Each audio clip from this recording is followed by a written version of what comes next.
Sekalipun situasi masih tidak menentu di sempadan Rafah, Badan Bukan Kerajaan NGO Malaysia terus menyalurkan bantuan kemanusiaan ke dalam Gaza. Dan ini bagi memastikan penduduk Palestin di Gaza yang kini di bawah gencatan senjata mendapat talian hayat untuk mereka meneruskan kehidupan yang semakin memburuk dan mencabar. Ikuti laporan koresponden berita Al Hijrah Said Azwan Said Ali yang kini berada di Mesir sejak Selasa lalu.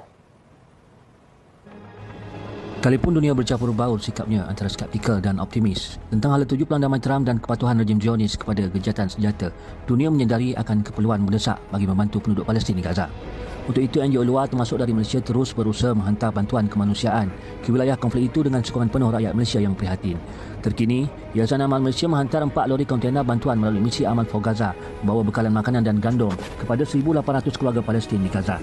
Bantuan dijangka bertahan sekurang-kurangnya bagi tempoh 2 minggu itu akan memberikan manfaat kepada lebih 12,000 rakyat Palestin terjejas perang sejak Oktober 2023. 13 relawan Amal Malaysia termasuk koresponden berita Sejarah tiba di Mesir awal minggu ini bagi menyaksikan sendiri proses persiapan 4 kontena bantuan itu diuruskan NGO antarabangsa Gaza Destek Organisation GDD rakan Amal Malaysia di Mesir dan Gaza.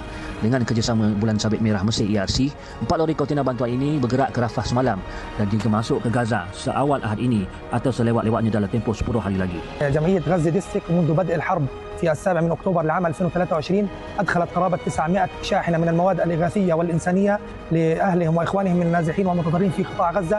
من هذه الشاحنات فقط قرابة 105 شاحنات منذ وقف إطلاق النار في 10 من أكتوبر في الشهر قبل الماضي. الحمد لله رب العالمين. Setakat gencatan senjata bermula awal Oktober lalu, GDD berjaya menghantar lebih 105 kontena bantuan ke dalam Gaza melalui pintu sepadan Rafah. GDD juga merupakan operator kedua terbesar Soup Kitchen yang menyediakan ratusan ribuan hot meal atau makanan panas secara harian kepada penduduk Gaza selepas World Soup Kitchen. Ketika ini, pelbagai pihak termasuk NGO antarabangsa giat menyalurkan bantuan ke Gaza melalui sepadan Rafah selepas gencatan senjata dicapai walaupun situasi lapangan menyaksikan rejim Zionis masih melakukan serangan terutama di kawasan zon kuning Gaza. Sekurang-kurangnya 70,000 rakyat Palestin dibunuh dan 170,985 lain cedera akibat serangan rejim Israel sejak Oktober 2023 dengan ribuan mayat masih belum dijumpai di bawah runtuhan bangunan di Gaza.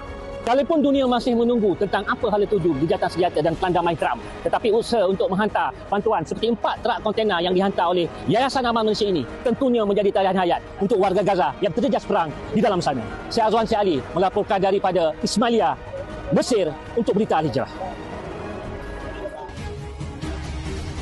بإيدك نحمي الأقصى رمب بيخسى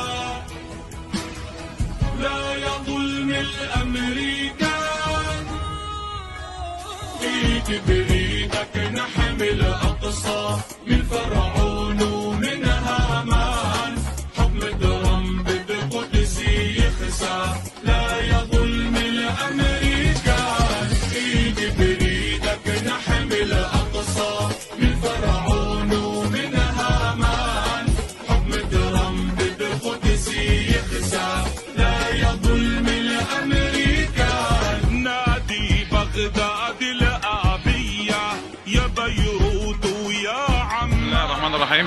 استمرار الجهود المبذولة اليوم الخميس 11/12/2025 انطلقت شاحنة من السلات الغذائية إلى أهالينا من النازحين المضطرين داخل قطاع غزة بتبرع سخي وكريم من مؤسسة الأمل. شكرا جزيلا مؤسسة الأمل والقائمين عليها على هذا التبرع السخي الكريم، وبارك الله فيكم وفي جهودكم وأموالكم وجزاكم الله خير الجزاء، والسلام عليكم ورحمة الله وبركاته.